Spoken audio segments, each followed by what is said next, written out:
Congolaises, Congolais, mes très chers compatriotes, en ce jour solennel du 30 juin, nous célébrons nos 65 ans d'indépendance.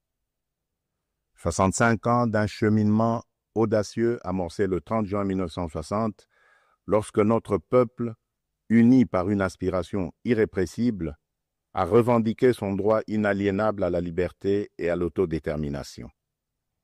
Cette date n'est pas qu'un jalon historique.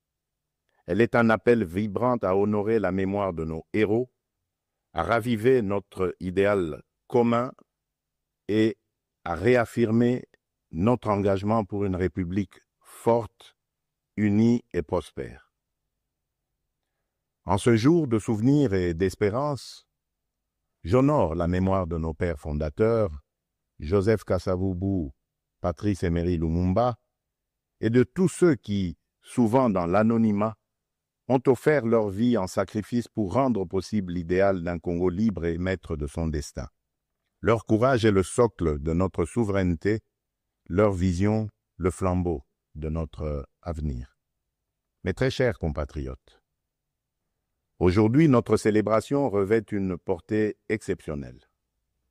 Il y a quelques jours, à Washington, sous l'égide des États-Unis d'Amérique, la République démocratique du Congo et le Rwanda ont signé un accord de paix historique, un tournant décisif pour mettre fin à un conflit qui, depuis près de 3 décennies, a semé la désolation dans l'est de notre pays, causant des millions de morts et de déplacés, en particulier dans l'est de notre territoire. Cet accord, signé par les ministres des Affaires étrangères de nos 2 pays lors d'une cérémonie solennelle présidée par le secrétaire d'État américain, M. Marco Rubio, reprend les acquis de la résolution 2773 du Conseil de sécurité des Nations Unies et ouvre la voie à une nouvelle ère de stabilité, de coopération et de prospérité pour notre nation, pour la région des Grands Lacs et pour l'Afrique tout entière. Je voudrais exprimer au nom du peuple congolais notre profonde gratitude aux États-Unis d'Amérique pour leur engagement déterminant en faveur de la paix. Nos remerciements les plus sincères vont au président Donald Trump pour son implication personnelle dans ce processus de pacification porteur d'espérance.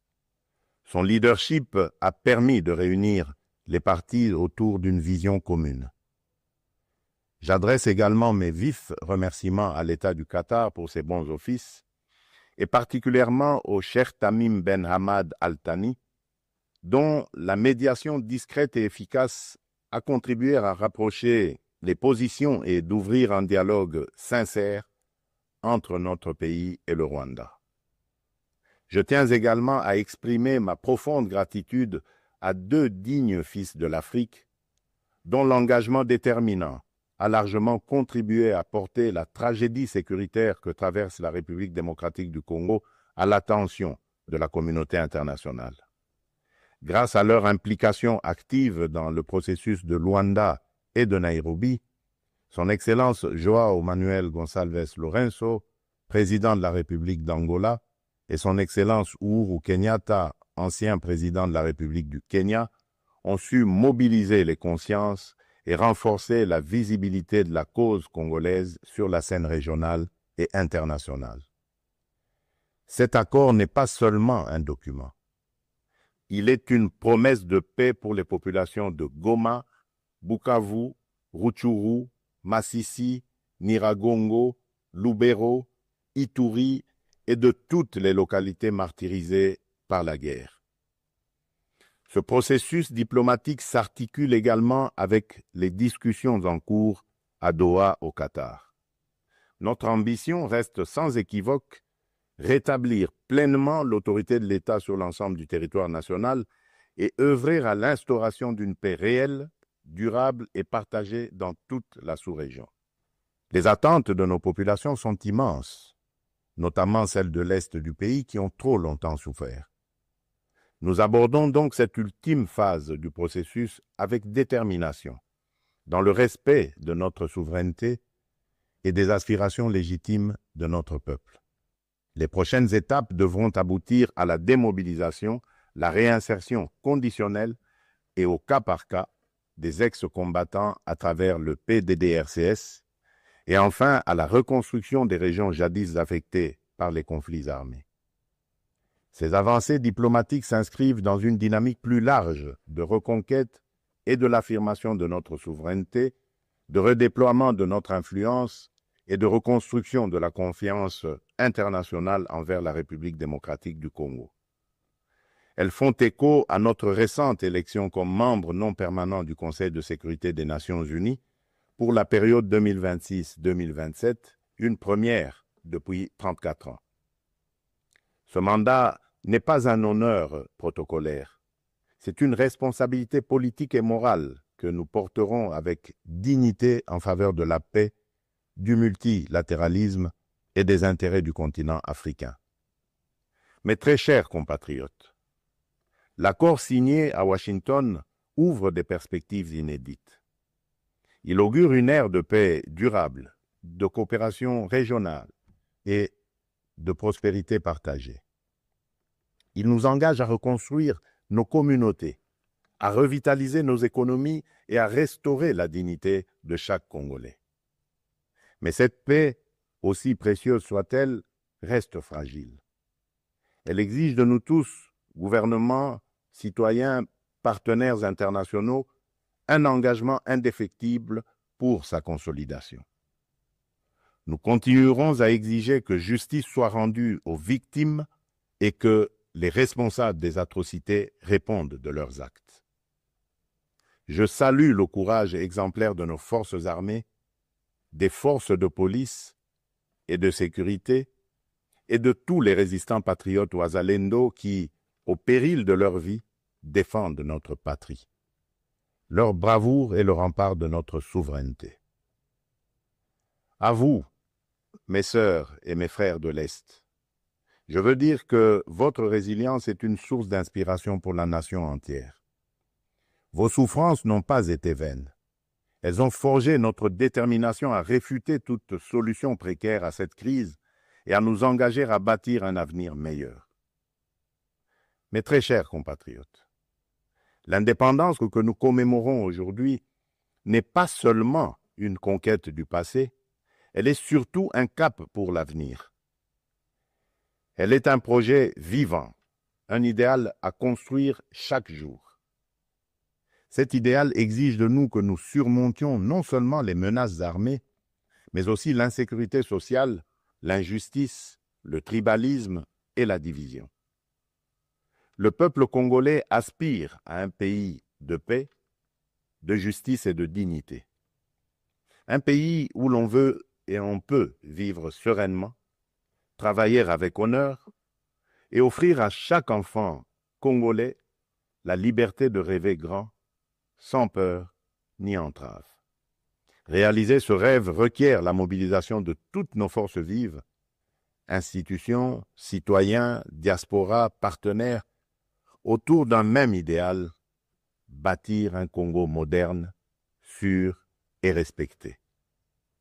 Il est temps de transcender nos clivages, de rejeter les discours de haine et les manipulations, et de faire de notre diversité une force, non une fracture. Notre unité n'est pas une option, elle est une condition de survie. C'est dans cet esprit de responsabilité et de dépassement de soi que j'ai tenu, il y a quelques semaines, une rencontre franche et républicaine avec M. Martin Fayoulou, l'un des leaders de l'opposition. Ce geste, que beaucoup n'auraient osé imaginer depuis les élections de 2018, témoigne d'une volonté partagée de placer l'intérêt supérieur de la nation au-dessus des querelles partisanes.